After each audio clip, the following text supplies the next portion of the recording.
నేను కూర్చుంటే బురదంతా దొక్కిచ్చి చూడు మంచం మీద ఎట్లా పడుకున్నాడు. అమ్మ చూడు టీవీ చూసుకుంటూ పడుకున్నాడు. నీకు అర్థమవుతుందారా టీవీ?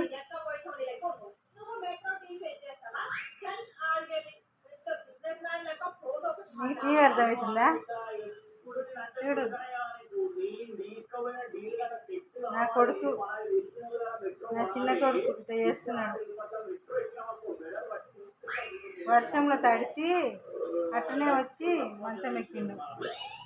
చూడు ఎట్లున్నాడు, పడుకొని మంచిగా టీవీ చూస్తున్నాడు. చూడు గరం గరం మసాలా, గరం గరం ఏంది వార్తలు, గరం గరం వార్తలు చూస్తున్నాడు.